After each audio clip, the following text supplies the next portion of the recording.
we have a capacitor, and inside the dielectric is a plane of charge, plane of free charge of density 4 nanocoulombs per meter squared. We are going to place 0 volts across the capacitor, so you can think of that as grounding both plates. So in other words, V at 0 minus V at 4 times 10 to the minus 3 meters is equal to 0. And we want to determine the charge density on the 2 plates. So if you think about it, those positive charges are going to attract negative charges. But since the positive plane of charge is closer to the right plate than the left plate, there will be more free charges attracted to the plate at 4 times 10 to the minus 3 meters than the plate at 0. And we're going to assume negligible fringing fields. So the electric field intensity will be constant and only in the x direction. And the electric field intensity will be larger if we're between the charge and the right plate than if we're between the charge and the left plate. So let's call the charge density on the left plate rho sub S1 and the charge density on the right plate rho sub S2.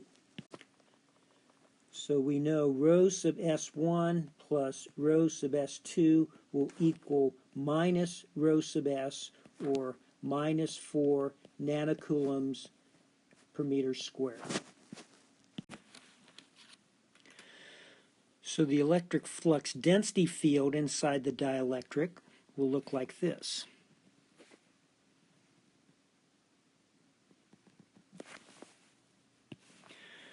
So when you're between the charge and the right plate, it will have some constant positive value, and when you're between the left plate and the charge, it will have some constant negative value whose magnitude is smaller than the magnitude to the right of the charge. And we know that the values of the electric flux density field will be equal to the charge density on the 2 plates. So on the left-hand side, it will be rho sub S1, and rho sub S1 is a negative value. And to the right, it will be minus rho sub S2 because rho sub S2 is a negative value and the electric flux is pointing into that plate. So assuming a uniform dielectric of permittivity epsilon, the electric field intensity inside the capacitor can be found from the electric flux density field by dividing the electric flux density field by the permittivity. So here we have the corresponding electric field intensity inside the capacitor.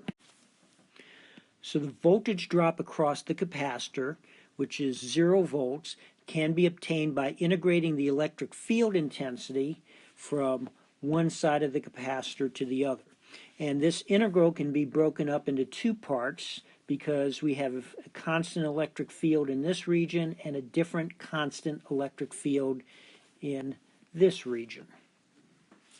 So here is that integral broken up into those 2 parts.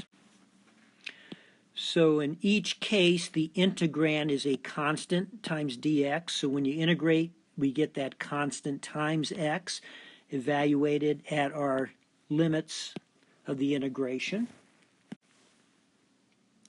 So carrying out those substitutions, we see that rho sub S2 is equal to 3 times rho sub S1. So going back here, we just found that rho sub S2 is equal to 3 rho sub S1. So now we have two equations in two unknowns, so we can solve for rho sub S2 and rho sub S1. So rho sub S1 is minus 1 nanocoulombs per meter squared, and rho sub S2 is minus 3 nanocoulombs per meter squared.